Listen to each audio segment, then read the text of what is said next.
یو کس وی د جمعې په خطبه کې اکثر علما دام وی والسلطان المسلم ظل الله فی الارض من اهان سلطان الله فی الارض اهانه الله.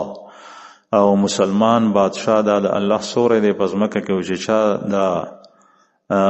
دا الله جل شانه د دې بادشاہ پزمکه کې اهانت وکونو الله جل شانه به د اهانت کی. دا دعا په خطبه کې شته دی لیکن دا څه نه ویلې زما خو خاطر دی ویمو کنه ویم په خطبه کې هر یو شی ویل فرض او واجب خو نه دي.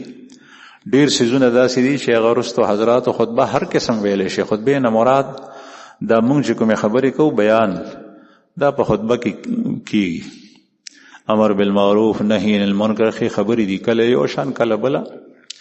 بعضی سيزونه رستو بادشاہانو نیکانو داخل کړي لکه دا ارحم امتی بامتی ابو بکر واشدهم فی امر الله عمر واصدقهم حیاء عثمان.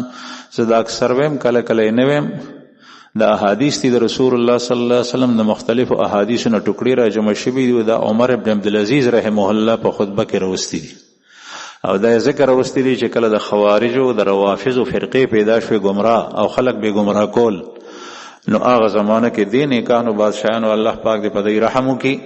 د دې حضرات او خلفاء مبارک د رسول الله صلی الله علیه وسلم احادیث ذکر کړل کدا یو سړی نه وای نو دا خطبه بیا هم شوی ده. او تر سوچ د سلطان تذکرہ ده دا غینه مراد هغه بادشاہ دی چې په اسلام په اصول باندې چلیږي په اسلام په اصول چلیږي. نن سبا چې غلطه کوي سود رشوت او نور گناهونو معصیت پاغه کې مبتلا یا داغه پرچار کوي داغه تذکرہ به په خطبه کې څنګه کوي. نو بهر حال دا الکیږي چې هغه شرعي اصول باندې قوم پابند کړي په خپل هم داغه پابند وي.